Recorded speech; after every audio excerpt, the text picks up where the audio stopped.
we're feeling our best. Talking shop, but taking it slow. Crafting life as we go. From laughs to tools, from brews to skies, we're squeezing joy, no need to try. It's life with a twist of lemon. Two best friends and a vibe you can lean on. Tales, ideas, and a pinch of delight. We're bringing sunshine day or night. It's life with a twist of lemon. Two best friends and a vibe you can lean on. Tales, ideas, and a pinch of delight. We're bringing sunshine day or night. Life with a twist. Life with a twist. Life with a twist of lemon. This is life. With a twist of lemon. So did you get your hour's worth of exercise in today, Stan? At present, I am currently at 64 minutes, which means this is day 1 of 14 that I need to hit for my January goal on Apple Fitness. My monthly challenge is close my stand ring 24 times. So Wait. Are you kidding me? that is what it is. So it pays off to have a really lazy December. How many times did you close your stand ring in December, Jonathan? Does that tell me it in the monthly challenge, or am I going to have to go look? You have to go look. I mean, you're telling me you didn't close it every day. I did not. Is it just 12 hours or do you have something crazy like 18 or something? No, it's just 12 hours. Jonathan, I don't know how to say this, but that's like the easiest one to close. That is the easiest one to close. You should see all my other ones. Okay, so I missed 1, 2, 3, 4, 5, 6, 7. My stand ring 7 times in December. Did you have 7 days of vacation I don't know about? No. Okay. All right. Well, Jonathan, I mean, here's to 2026 and closing your standard 24 times, you said? 24 times. Okay. We'll see if I get totally it today, because I'm not looking so hot right now. How many hours you got, John? I've got 6.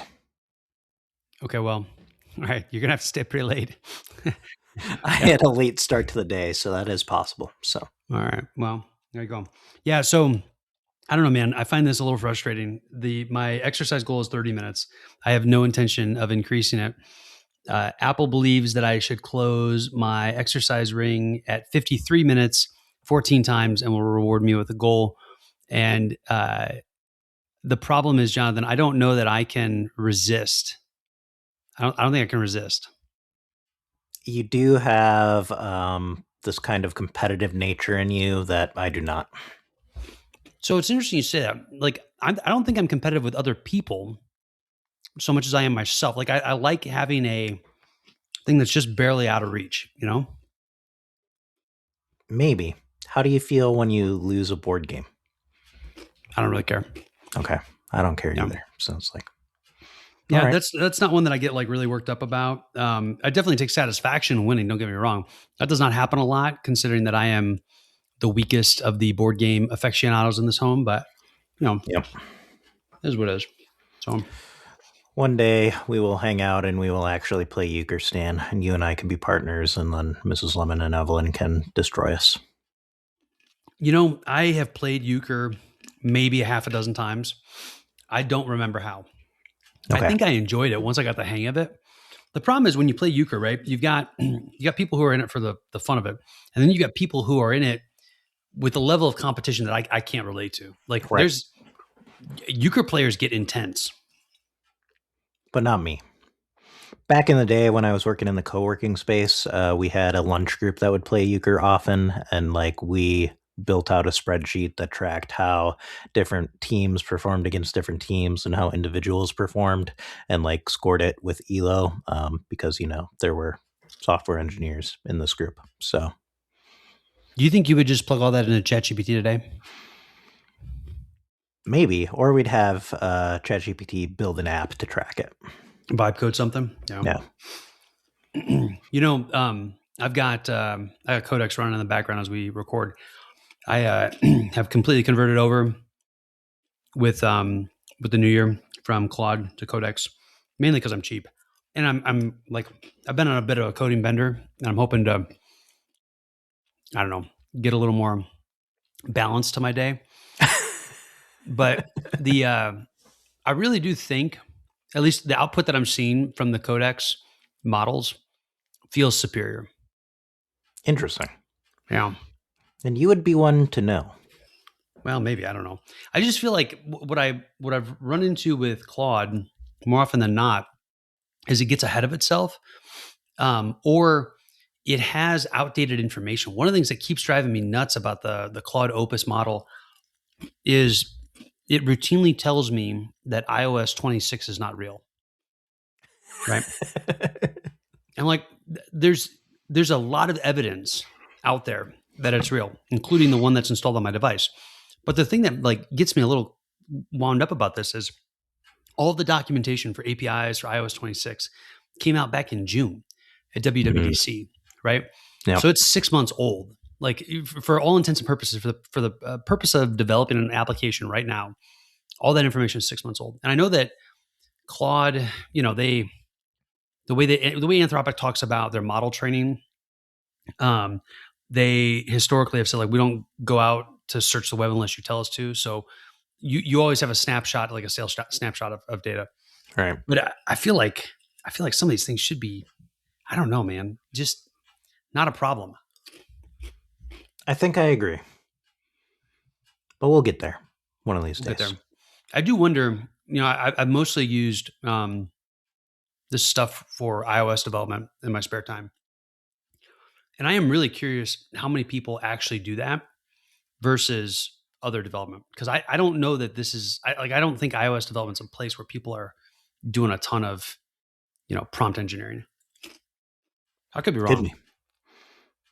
Well, that sounds like a whole blog series. Yeah, I'm never going to write that, but you know, we can dream of it.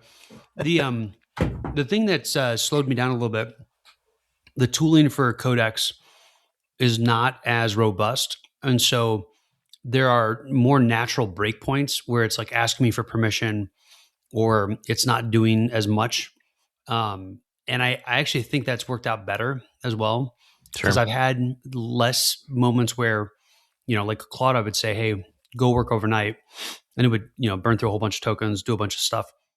And the next day I would look at it and I'd be like, you know, it was great for the first 2 hours and went wildly off the rails kind of thing. Got it. And Codex doesn't allow me that, like, just because of the nature of the tooling. Okay. Well, we will stay in the loop on all of your coding projects. Again, if you want to get in onto the wine tasting app, email podcast@twistoflemonpod.com and we'll get you access to that. Yeah, and I think the thing I would ask is if you do email in, like, I'm happy to send you a TestFlight beta test, but I want to know the last bottle you tasted and what you either loved or hated about it. Interesting. Don't you think? I mean, like, I'm not, you know, I've only got like 100 TestFlight invites or whatever, I think. I don't know. Maybe there's more. Well, how many have you used? 2? I think technically 3. Okay. Because I invited my development account, which I don't even have a device for anymore, but I did. Yeah. Okay. No, it's more than that. So it's you, it's Dave, it's Sarah. I don't think Sarah's installed it. And then my spare account. So that's 4. There you go. Okay. Yeah. Well, fun. I have not written any code yet. We are recording on the 1st, so I do have some coding to do in this first week of January. In line with my resolutions we talked about 4 episodes ago now, I think. Oh, right. Okay. So have you thought about what your project's going to be? Like, what are you going to go tackle? I think I'm starting with johncolmeyer.com and getting that to a place where I like it. And then I think there's some podcast category and tag stuff I want to do. What do you not like about johncolmeyer.com right now?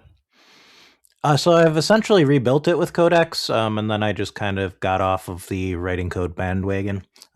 So getting back on that, generally just making it my own site. Like, there's always things to tinker with on your own site. Yeah, you're not currently hosted on WordPress, right? I'm not. Okay. How do you feel about that?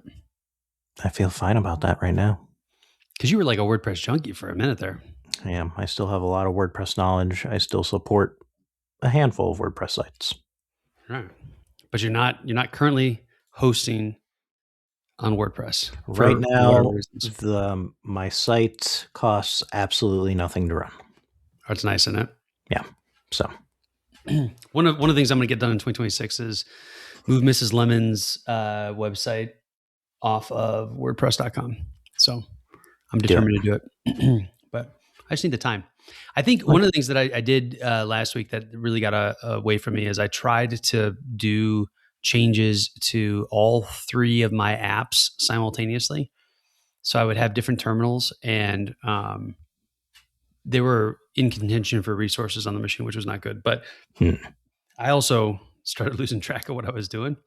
And so I couldn't monitor and curate. I got all of the, hey, new version to test emails. So yeah, there were quite a bit of those, but yeah. So nice. Are you happy with where your apps are at? I'm a little more today. So yesterday, after I got back from Pittsburgh, just spent some time chipping away at some little things on the fitness app to get it to a point where I was like, okay, I'm not mad at it right now, because I had done a whole bunch of code cleanup with Claude, and I was like, go look for problems, fix them. I have make an inventory, and then whittle through those. And again, 60 to 70% of them were spot on, and I just needed to pay a little more attention to it than I was. But at the same time, Claude and OpenAI, excuse me, we're all doing that 2x credit thing up until midnight. And so I was like, well, I got to burn through them. And I think that the moral of the story here is, if you cannot monitor and manage what the robots are doing, you shouldn't do it, because it's going to cause more work or more frustration at the other end of it. I'm constantly reminded of this, but it's so alluring. There's this moment, right, where it's so alluring to just cut the corners. And then I wind up in trouble. Deal with the consequences. Yeah. Well, you wrote far more code than you were originally telling me you were going to write. I think probably because of this double token business. That double token business was gangbusters. Yeah. And what was crazy too is, like Claude doing it, Anthropic, like that was great, right? And then Codex threw their ring in the hat, and hat in the ring. What did I say? Ring in the hat? Ring in the hat. Hat in the ring. It's like a cool version of horseshoes. There you go. Yeah. But because I had, tons of tokens, right? I put it into the high reasoning mode, and just went to town, and generated some, inventory documents that I will deal with at some point. Like I'll just, use them to create cleanup tasks down the road. But, like, why not, right? What do I got to lose? I like it. So, but fun. I've been working, for the past 2 weeks. So. Yeah, I know. So, in my defense, I'm not quite through 2 weeks of off time. So okay. Tomorrow I will have hit 2 weeks, but not today. Okay. Well, 2 weeks all in all. I'm going back to work. You're going to vacation.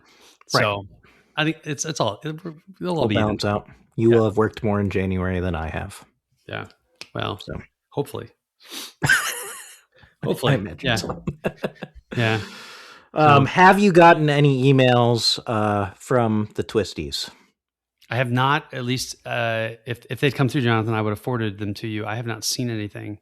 Should I be expecting a email? I say yes. I don't know if they'll actually send it, but I think they had strong opinions about your calling if you put flour in things cake. But I can't remember all of the details of that. Intricacies, yeah. That one. So there's that. They both thought it was hilarious, and I think we now have loyal listeners. So okay, so hold on, just because I'm dying to know. Would they argue that cake does not require flour? I don't think it's that, but I don't think that adding flour to what they would call a chocolate pie automatically makes it a cake. Huh. All right. Well, they can be wrong. It's all right. So I look forward to that feedback. I'd love to know more. I wanted to tell you about this. You made me think about this with cake. So had to go to Pittsburgh for a funeral, for a friend's funeral, and we were in the Oakmont area. And I think you've had Oakmont Bakery before when I I lived believe there so. Yeah. ages ago, right? Yep. Because we've been in Indiana now for 12 years, which is crazy to think of. But Oakmont Bakery is like amazing, right? So a few years back now, they moved locations, and they have this massive complex, still in Oakmont, but it's humongous, and it's hyper digitalized. Like, it's pretty wild. When you go in, they've got QR codes all over so that you can figure out how to navigate. The place is crazy busy, but it moves just as fast as I remember, the smaller venue moving. And there's something a little less quaint about it, in terms of just how monstrous this thing has gotten. But when we were in there, first of all, like, we pull a tab and we've got, like 12 numbers ahead of us or whatever, and it goes in like 3 minutes. So Nice. just crazy rapid fire progression. But then we got to figure out, what are we going to get, and we were getting stuff to take home. So I ended up, I think I got 6 ciabatta. It was a spur of the moment decision. I had picked out a sourdough loaf, which has been delicious, by the way. Nice. And then we picked out 6 cupcakes, which, like cupcakes. When you think of cupcake, do you jump out of your skin excited for a cupcake? I do not. Yeah, nobody does, right? I'm sure somebody probably does. But... Somebody probably does. But I don't know why, but we were like, oh, we should get some cupcakes. And they have like really crazy, awesome cupcakes. One of them was called the Godfather, which I've had, like probably a decade ago. Had a little ladyfinger in the top. It was unbelievable. But anyway, we picked out 6 of these gourmet cupcakes. And then, Mrs. Lemon's waiting in line to check out. And she's like, well, I'm going to have a macaron. Right. And she ate it while she's there. And then we got 2, what are they called? Cannolis, right? Nice. We left the gun, but we took the cannolis. And all of that was like $30. It was insane. Nice. Right? Yeah. Because if I walk into Kroger right now, I could buy 6 sawdust cupcakes and it'd probably be $15. So anyhow, the thing that amazed me, and this is what I want to tell you, as big as their game has gotten, the quality was still fantastic. We got home and we ate the cupcakes last night, and they were unbelievably good. Like, nice. They're what every cupcake aspires to be. And the Godfather one was fantastic. We had one with these like almond shavings, and it had like a little bit of banana cream in the middle, and that was just like gangbusters. But I couldn't. I was just like I was reveling over this a little bit. Like, they've gotten bigger, right? A lot bigger. The quality does not appear to have like slipped one iota, and on top of it, it was all stupid cheap. Like, it was really like $30 for all that baked good. Like, I just can't. I don't know. It's just wild. I like it. Yeah. Now, I did not get a cream tort cake, which is like my vice. I came very close though. So when do you go back to Pittsburgh? Maybe is the first question, and the second one is, would you ever move back to Pittsburgh? I don't know when I'll go back. That's a good question. This was not a planned trip. It was, it is what it is. But we had not been back in 2 years, I think, and so I think we wound up out there every 2 to 3 years or something like that. A couple years ago, we went and we it was at the tail end of summer. We got to go to training camp for the Steelers, and we hit up Oakmont Bakery and like, usual haunts. I will say one thing that surprised me this time: there's a whole bunch of places that we used to love going to that we have now outlived. And I think maybe that's just the season of life that I'm in. But one of our favorite restaurants up in was originally Buffalo Township, then I moved to Starver, I think. That closed this year. One of my favorite breweries closed. So just stuff like that, which is kind of sad. There was some brewery you went to that was like in a church, an old church. Yeah. Church Brew Works. That's still there. We didn't go there this time. We went there last time. Yeah, that's still there. The place I was thinking of was called Rivertown Inn. I really liked it. But they had a couple locations, and they're all gone now. So that's kind of sad. Sad. But yeah. But you truly love Pittsburgh. I do, yeah. As far as moving back, I don't know, man. I mean, I think the season of life that I'm in now, I will stay here until the kids are gone, and then I'll figure out wherever they're going, and I'll move there next. So if And one of then them moves to they'll Pittsburgh, move again. So yeah, one of them moves to Pittsburgh, I'll move to Pittsburgh. If one of them moves to California, much to Mrs. Lemon's chagrin, we'll move to California. all right, So there you go. that's kind of the way that I think about it now. There's definitely there's a lot of nostalgia. I've got a lot of fun. It's like it's a pretty city. I mean, there's not a straight road in the place, and the hills they give you scenery wherever you go. Which is a far cry from Indiana. So I think I visited you out there 3 times total. That sounds right. could be. I mean, I know Henry's baptism. There was the epic kayak trip with Fanker, and there's probably another time. I think I came out so you could teach me how to code once. There you go. Okay. Yeah. So the first time I came out there, I had just bought my first car, which was a manual transmission, which I learned how to drive the day after I bought it. So this was like 2 weeks later, I think. I go out to Pennsylvania. So that was my first encounter with real hills while driving manual transmission. You were living in Milwaukee at the time, right? I was. I mean, Milwaukee's not flat. I mean, it's not exactly hilly. I don't know. Pittsburgh's got a vibe similar to Cincinnati in terms of hills and turns and stuff. Maybe a little more intense, but because it's a little bit of an older city too. Yeah, I don't know. It's good times. It's good times. Indeed. But the fact that Oakmont Bakery has maintained their quality was the thing that really stood out to me. Especially as they scaled up. I think that's really hard to do. I think that's really hard to increase your volume and not compromise the product somehow along the way. I'm with you. Anyways, so I'm sad that the Twisties have not sent you emails yet. They did have a request for a topic that they want to hear your thoughts on, and that is thoughts on pasta. What is your favorite pasta shape? What is my favorite pasta shape? Okay, well, here's another Pittsburgh connection for you. We had to get dinner one night. We went to a place called Hofstadt's Monaco, I think, in Oakmont. Look it up. It was fantastic. And we both wound up ordering these steak medallions that were crusted in blue cheese with a balsamic glaze over top. And I mean, I could not have asked for a more perfectly cooked piece of meat. You cut it with your fork. It was delicious. By the way, had a piece of tiramisu there, which was fantastic. I could not find good tiramisu in Italy, oddly enough, which has made me question whether or not tiramisu is actually an Italian-American invention rather than an actual Italian, piece of cuisine. But like many things, spectacular. I mean, it was really spectacular. So long way to get here, John.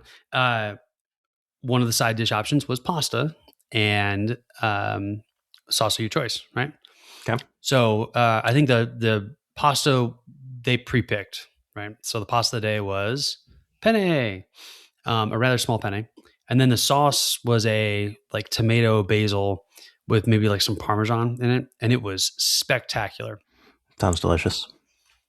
So I get a small plate of pasta, and this is not something I would normally order, right? I ate the whole thing, and there's 2 reasons why. 1, the sauce was quite literally phenomenal. But 2, the pasta was cooked al dente, legitimately al dente.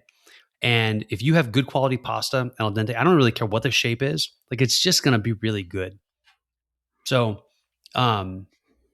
I definitely have opinions about pasta shapes. Okay. And we can get into that if you want. But what I would say is the shape is secondary to how it's cooked, because you can have the best pasta shape in the world and overcook it, and it's just awful. Just have a sad evening. Yeah. John and Stan Lore Unlocked, you walked me through how to cook pasta al dente. Do you remember this? Yeah. No, I don't. I think this was shortly after I moved into my apartment or shortly after I got married. One of the two. And basically you said, hey, look at the box, start checking it 2 minutes before they tell you to. Yeah, there you go. And then if it needs to cook longer, let it go another 30 seconds and test again. Test aggressively. I think the other thing too is I think people, they get a raging boil going. and then they throw their pasta in, right? And they have to turn it down because it's a raging boil, and then they lose too much heat, so it doesn't cook right, and then it's not done. Then they leave it in too long. So I think like if you just get a solid, legitimate boil, steady boil, right? You put your pasta in, and yeah, you pull it early, you check it early, and then check it really aggressively. You're gonna wind up with good pasta. I think here's the other thing too. I'll say, if you can find some fresh made pasta, you will not regret spending whatever money it costs. Right? It is going to be so much better than the big pasta stuff that you're going to find at the Kroger or the Walmart or whatnot. And there's some good stuff there. Like I'm not trying to knock all of it, but fresh pasta is just in a league of its own. Yeah.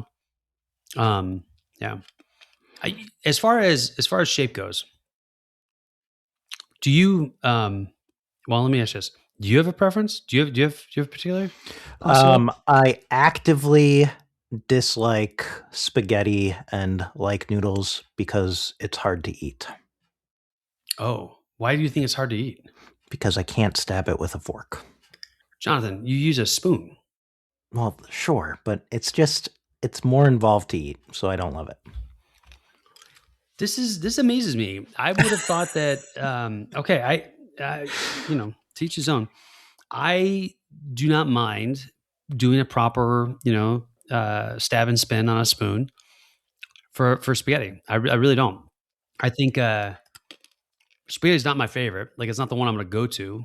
But I don't hate it. I will also say I can't remember the last time I had angel hair. Yeah. And I used to think angel hair was great. I think I liked angel hair because more surface area by volume, and so you could, if done correctly, right, get more sauce along the way. Makes sense. I guess I'm calling angel hair. Isn't the actual name is capellini, right? I can't remember, but that sounds right. Yeah, say it confidently. So, actually, so like if we're just thinking noodles, generally, I'm gonna go for a penne or a ziti type thing. Okay. But I think when pressed, the actual answer is ravioli. Okay. All right. That's a little bit of a different spin.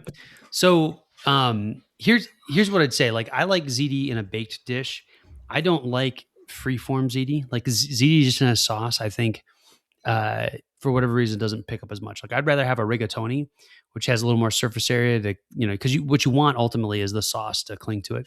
Yep. On the whole, like long pasta front, right? So everybody knows spaghetti. I think we probably grew up on spaghetti and something that resembled ketchup, right? With a little bit of ground beef on top. Sometimes, yeah. Yeah. Spaghetti, I don't have a problem with. I think I would probably go, what is it? Tagliatelle before I went spaghetti if I was going for long pasta, right? So a wider noodle. But my favorite long pasta is the Bucatini, 1,000%. And I think Bucatini is unequivocally, when it comes to long pasta, the winner. Okay. I don't know if I've ever had it. Okay. Bucatini is amazing because what it is a long noodle that is hollow in the middle, right? And if you don't screw it up when you cook it, you will get whatever that sauce is all the way through the noodle, right? Just a little bit of it. But if you get like a nice, really thin red sauce, it'll permeate that whole noodle, and that's just delicious. We have a dish that we make that has more of a cream based sauce. We actually use creme fraiche, and the creme fraiche will get through the bucatini from one to the other end, and then the creme fraiche will soak up some of the flavor of it's salmon and it's shallot and it's Brussels sprouts, right? And so you'll get all those flavors then flowing through the bucatini. And Jonathan, when you get it on that fork and you spin it onto the spoon, maybe stab a little piece of salmon at the end of it, is the most amazing thing. Nice. Yeah. Have you ever made your own pasta? I have not. I have witnessed pasta be made. When we lived in Seymour, it was very common for I don't even know what kind of noodle that would be. The big fat flat noodles that farmers like to make. And I will say, right, it's in a different ballpark, but those are good. Like those are, I genuinely enjoy those as well. So, you know, Nice. I was trying to think. I think is rotini the one that I don't like? Yeah, rotini. Rotini to me is like there's something about rotini that just feels overly American to me, and That's like probably the spiral noodle. yeah, it's corkscrew, right? Yeah. And it's from Italy, and I know I'm throwing shade Well, at it's something like that's when you're getting a cold pasta salad, right? Like that's the noodle yeah, you use. exactly. Okay. This isn't 1,000 Midwest pasta salad dishes, which is why I look at it. I'm like, no, I don't need rotini. Yeah, Oh, that's true. have you ever heard of mostaccioli? Yeah. Okay. So apparently there's like a bunch of people in my coworkers that have never heard of mostaccioli. The person who asked the question originally, also from the Chicagoland area. So Really? maybe there's something there. So, correct me if I'm wrong. Mazzucchelli is just like a smaller penne, really. Right. Yeah. Does it have, I don't know, there's something about if it has ridges in it or if it's smooth I thought or, Mazzucchelli had ridges in it. okay. Listen here. So when it comes to tubular or hollow pastas, right? And I know bucatini is hollow, but bucatini is a long pasta. It's not what I would call a tubular hollow pasta. I will say that the more ridge, the more surface area in general, right? The better it's going to be. The problem that I have with rotini, excuse me, is that because it's not hollow, you just hope stuff clings to the spiral, but you don't get that. I don't know, man. There's something magical about like a massacholi with a little bit of red sauce that's like flowed through it, you know? So ravioli really is the superior pasta because you literally stuff things into it. Ravioli, tortellini. I mean, those are both phenomenal, right? And I think I will take any of those any day of the week. Now, what I will say is, again, the sauce that you put a ravioli in after you've cooked it, right, is super important. So if you're just going to drown it in butter, that's not my jam, right? I want some basil, I want some tomato, I want some Parmesan, kind of flowing in and around. Or let's go full on cream sauce and just embrace the cheesiness of it. Oh man, that sounds. I'm getting hungry right now thinking about this. But do you put lasagna into the pasta? Like, I mean, it's pasta, but like, is this worth bringing up here or not? Yes, I would say that lasagna pasta is its own thing. Its own thing. Okay. And I think it's only used for lasagna, right? Like you don't use lasagna noodles in anything else, right? We actually have a recipe with like a meat red sauce that's dumped on top with a scoop of ricotta that uses lasagna noodles.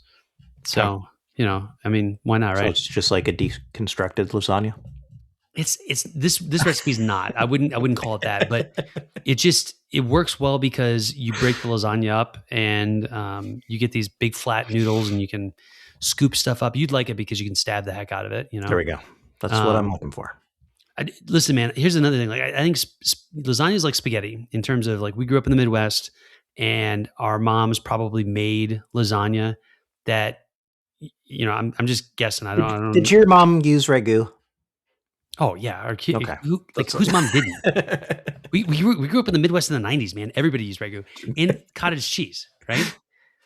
I don't think my mom would have used cottage cheese because she does not like it at all. Oh, okay. But she probably wasn't making a bechamel either, though, right? Probably not. Yeah. Okay. So this is the thing. So I think legit, like I did not like lasagna growing up. Mm-hmm. Right? Mrs. Lemon makes a lasagna that is literally out of this world. We had it on Christmas Day. And this year, in previous years, she's used bacon where it called for prosciutto. She used, no, is that right? Prosciutto? Yeah, I think it's prosciutto. Anyhow, Jonathan, it was unbelievably good. Just like fantastic. So we gotta make lasagna for you sometime when you come out, and you can experience this dish. I look forward to it. We'll add it to the list. We really should start a note with all the things that I have not eaten that recipes that the ones have discovered. It does. So, okay, gnocchi. Where do you put gnocchi? I mean, I like it. I feel Yeah. like you generally are eating it in different types of dishes than what would be considered a pasta dish. But it is pasta. It Like, is. you know, orzo is another one that I don't think people usually think of when they think of pasta. But again, you know, like great, you know, great little pasta or cheddar as well. I'm actually a big fan of gnocchi. I have you ever had when we do like gnocchi sausage and peppers in a red sauce? I don't think so. That's just like a, I don't know, man. We're gonna hang out and have comfort food. That Nice. kind of thing. And we use the same sauce that we use for pizza. Just throw it on. That's kind of our go-to red sauce, actually. But Which I think I also learned from you, but didn't you get that from Blue Apron or one of those meal kits? it started off of a Blue Apron recipe And then you probably perfected a it? decade ago. Yeah, Okay. and we've modified it quite a bit. But it actually started it was the sauce inside of a calzone recipe. Oh, I've made that calzone recipe with the And kale and like 3 right, different yes. cheeses. So, Yeah, it was delicious. I haven't actually made the calzone in a long time, but we had looked for a pizza sauce that I liked, and we like really struggled to find one. And I think everything was too overly sweet, right? Like just, you know, I don't know, and ragu-y, right? We had found a sauce that we loved when we lived in Pittsburgh at the Shop and Save. That was the only place we would find it, and we would go and we'd buy like 8 jars at a time. And eventually they stopped carrying it, you know? So, yeah. But then ultimately we got to make our own. So that's what we do. But here's gonna throw one out at you, crazy here. Have you ever heard of cascatelli pasta? I have heard of it. All right, there we go. This is the sporkful pasta. Have you ever heard what this guy did? I don't Dan think so. Pashman's sporkful. No. Okay, you should look this up. There's actually a Planet Money episode that covers it too. But Dan Pashman wanted to figure out how hard would it be to make his own pasta, and it turns out it's pretty difficult. I have never actually had cascatelli. I would love to get it, but this is his concoction, and it's supposed to be fantastic. He created it to meet all of the pasta needs that one could ever wish for in terms of surface area and ways in which it would cling and all that good stuff. So I have it on my bucket list to find a box of cascatelli. I guess Time Magazine actually listed it in the 100 best inventions of 2021. So there you go. All right. Well, I hope the Twisties enjoy the brief. I don't think you even said anything controversial. Yeah, I mean, I like pasta. So what am I gonna say? It's all about how you cook it. Maybe the rotini thing. Maybe that'll spark Maybe. some. There you go. Some conflict. But yeah, nice. So we've talked a lot about food. I think it's time to talk about the thing that's been in the backlog since era 2 of the podcast has begun. And what would that be, John? AI nutrition tracking, which I think you have done a lot of. I have done a lot of. I've done a lot of like on the drive out to Pittsburgh. We walked into Panera Bread and I opened up ChatGPT and I said, I would like lean protein, not fish. And I think I said like 15 grams of fiber or whatever, you know, you pick 2, tell me what to order. And it did, right? So it spit out like the chicken Mediterranean bowl. And I think I did a bowl of chili or something as well. Right. Interesting.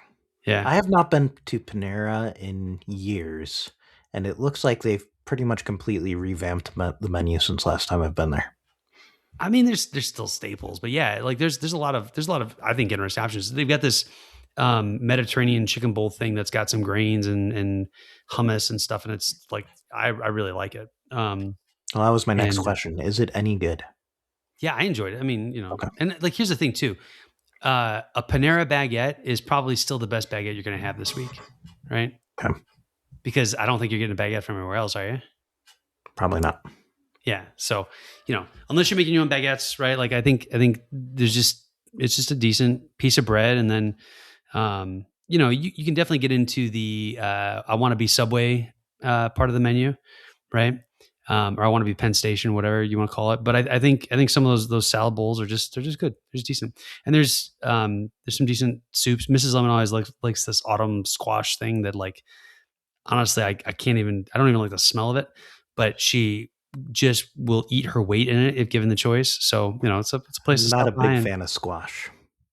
yeah, well, you gotta open your mind a little bit. Maybe. But I use ChatGPT for that type of thing. I'll even do something like here. I'll go to our favorite fast food burger place, yours and mine, right? Culver's. And I will say, hey, I am 11 grams short on protein today and would like to minimize carbs, but I still want bread, right? And it'll spit back, order a double burger, but ask them to customize it with just one piece of cheese and get the rye bread instead and skip the mayo, right? So ChatGPT will spit that out and give me a full nutritional breakdown of what I want. But I think the thing you're actually more curious about is actually when I track for a whole day. I don't do that. Just to be clear, I don't track my food every day. I do it in spurts to make sure that I'm hitting my macros primarily, right? Like I've got a certain amount of protein I want to get, a certain amount of fiber I want to get. And what I will do is, let's just, as an example, get up in the morning. I'm going to have breakfast. My stock breakfast here is a bowl of shredded wheat with 3/4 of a serving of 2%, or sorry, not 2%, whole milk, excuse me. 2 dashes of ground cinnamon and about 110 grams of banana sliced up into it. Right. How many bananas is that, Stan? It's about one banana. It's about one banana. Yeah. Yeah. I've got a scale in the kitchen. Like I'm constantly using the scale. So I just like, I know these things, right? So I know what I'm going to hit. But so what I will do is I will open up ChatGPT and I'll go into active conversation mode and I will tell it what I'm having.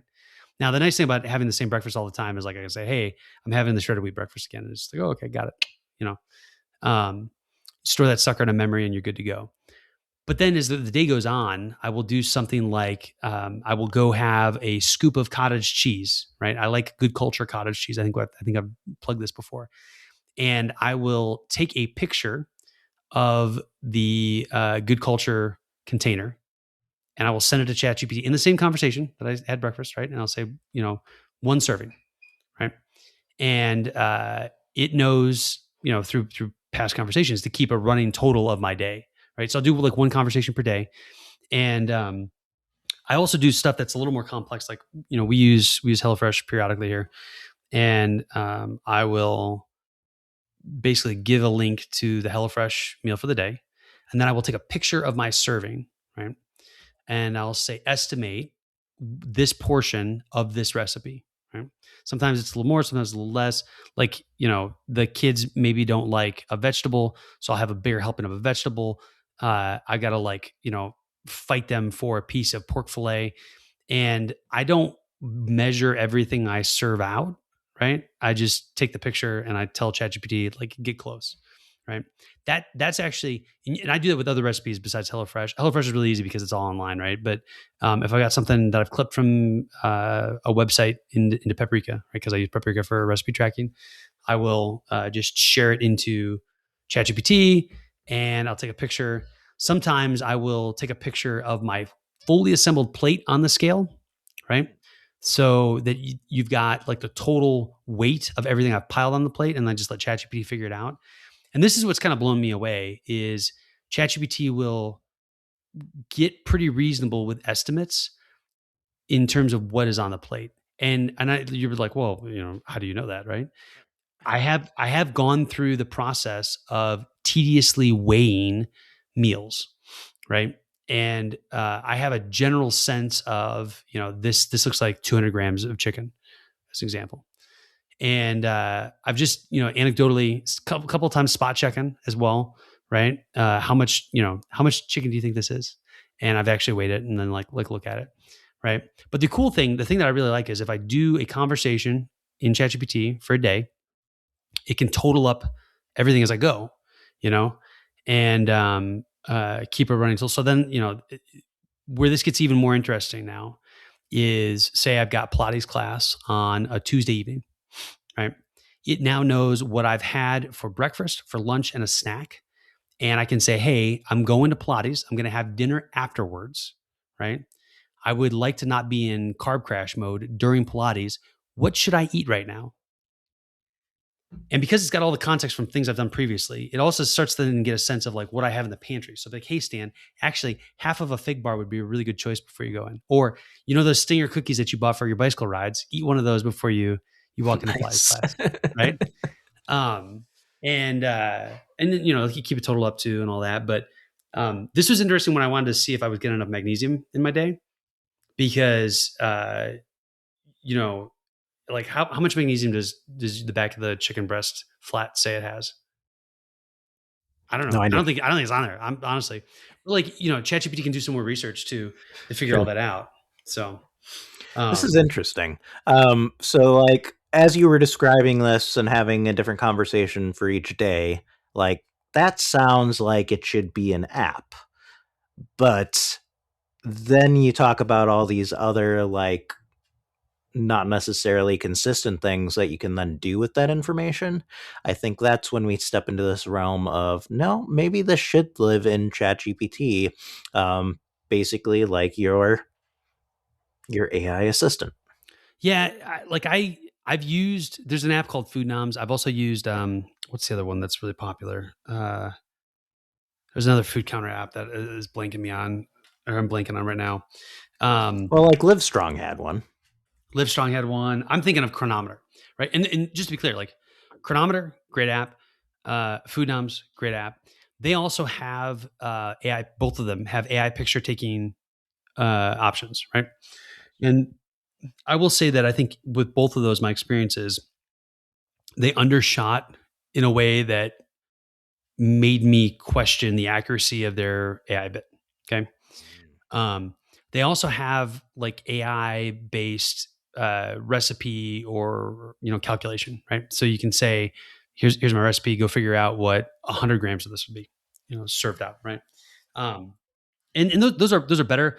What I think is the frontier models and everything that's going on with the big two, right? Claude and OpenAI, they're just better, right? They're just ahead of the curve. And so just letting those tools do what they do has worked out well.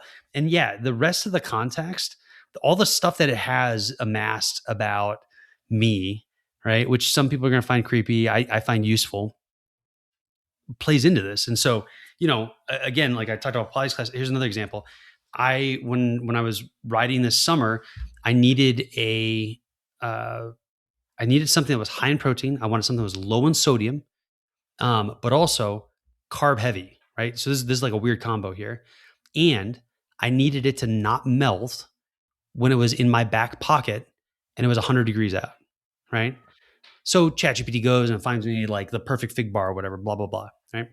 And that, you know, it knows that I have that now. So that when I want to go for a bike ride, I can literally say, hey, here's what I've had today. What do I need next? You know what I've got in the pantry? Because I don't want to always have the same fig bar every time, you know, that kind of thing. And I think there's just there's something really powerful about that.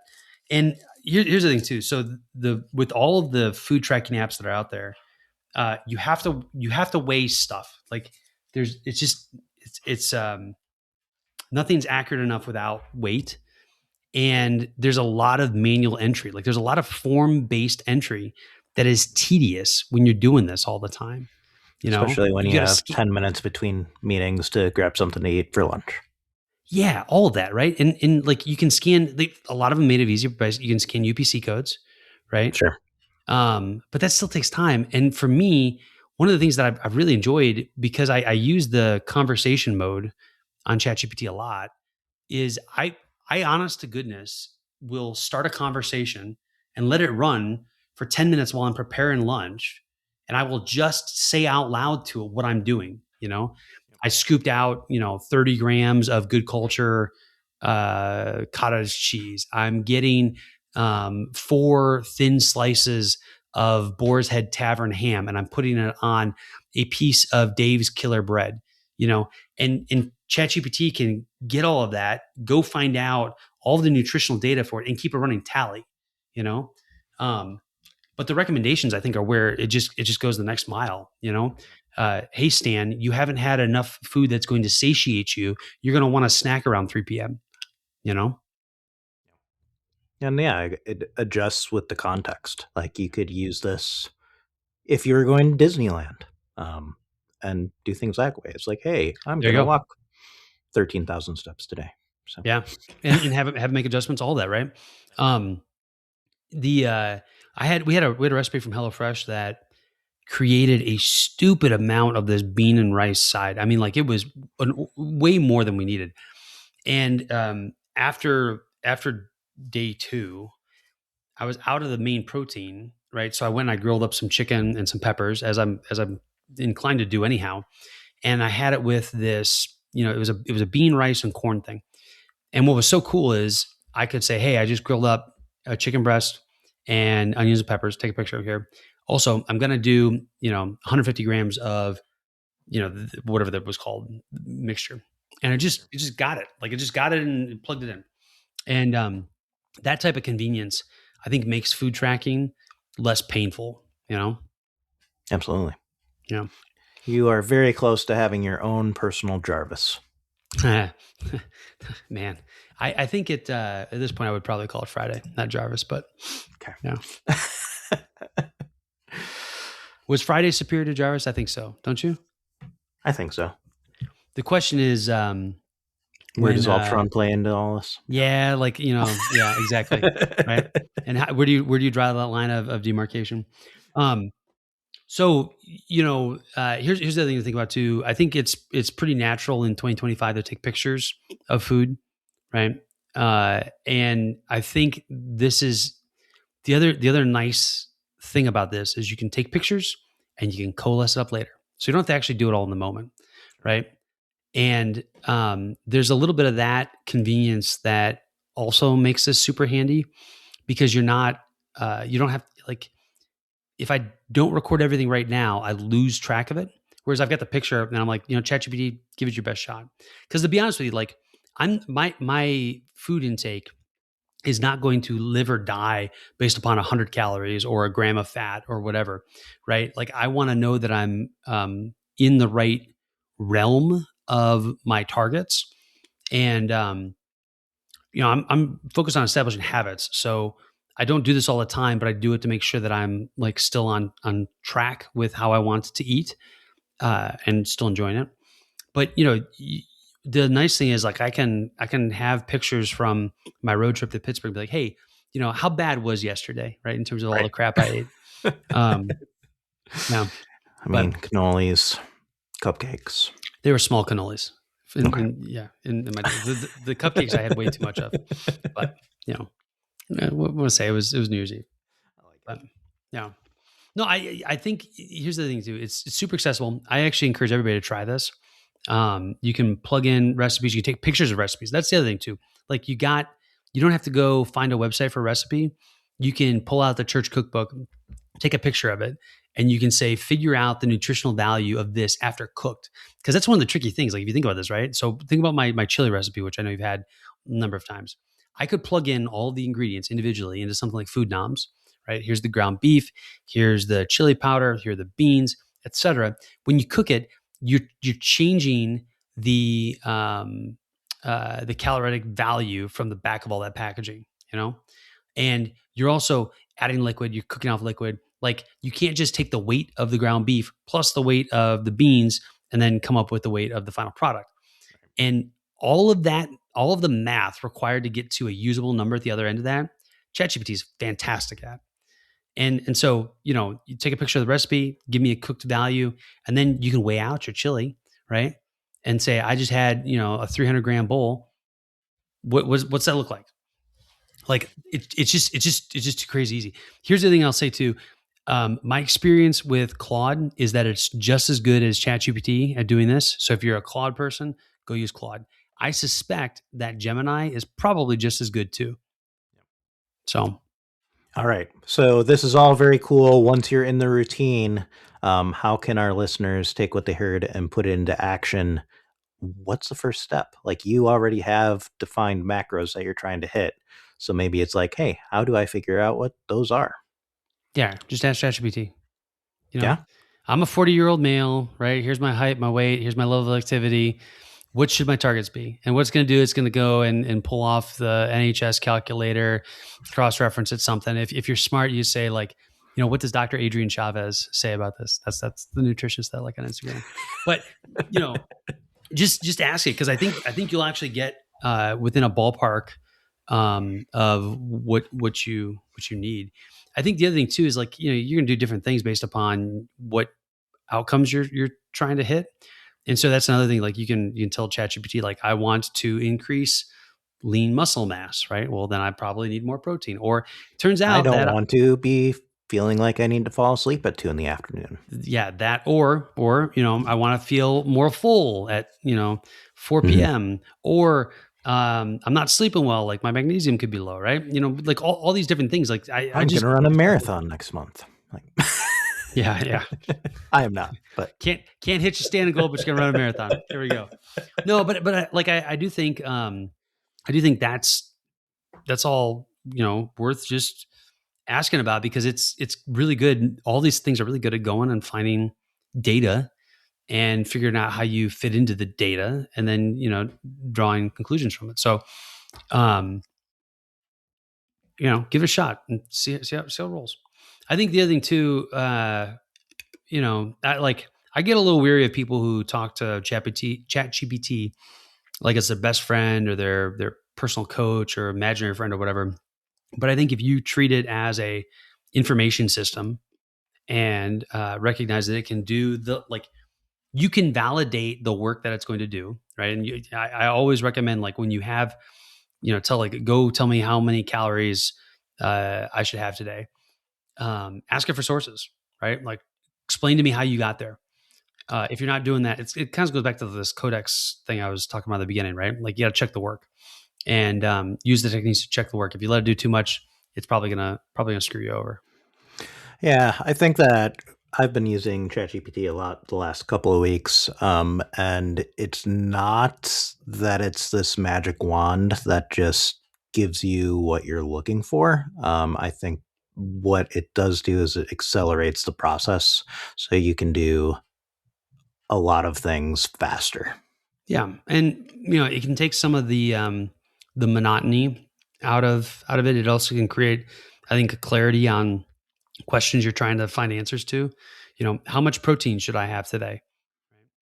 You can absolutely go and find that out on the internet, and you can plug all your data into a calculator, blah, blah, blah. But you can also just ask ChatGPT, and then it has that information too. So that the next time you say, hey, have I met my protein goal for today? It can say, as a matter of fact, you didn't, go eat a pound of chicken or whatever, This kind of kicks off an idea that we should probably add to the podcast backlog, but we should revisit the budget episode in the age of AI.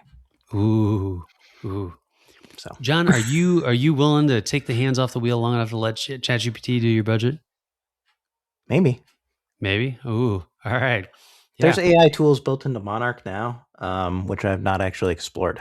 So they're okay. I don't know. They're okay. We actually, so funny little tidbit, and then we'll maybe say la vie. But Monarch did a game, like a quiz game. Yes, I did this. Did you just? Okay. Did you do it with Mrs. Colmar, or did you just do it solo? I did solo. Oh, okay. Go do it. Go play it again with Mrs. Colmar, because I played it with Mrs. Lemon, and it was very tough. Eye-opening? Okay. Yeah. Well, it was eye-opening is a good way to put it. Yeah. Eye-opening. Yeah. So, all right. Well, Jonathan, next time we talk, I believe you will be back from Disneyland, and I will know all about your trip. I would encourage you maybe to take some pictures of your food. Okay. Take pictures of my food. What you do with those pictures, I don't, that's between you. My goal has always been to be more like you in photographing things on trips, because historically I'm bad at it. But like, you end up taking photos all the time, and I think you just don't have perception issues as much as I do. So I have no idea what that means, but we'll talk about that when we get back. So all right. There you go. Until next time, Jonathan. Until next time. a wrap, yo, time to unplug. Stan and John just served that mug. Twist of lemon, sharp and clean. Truth and tech on your podcast screen. Catch us next time, don't let it slip. Wisdom packed in every clip. From faith to fiber, finance to code. We're taking the mic down the open road. Stay sharp, stay bold. That's the theme with a lemon twist and a pod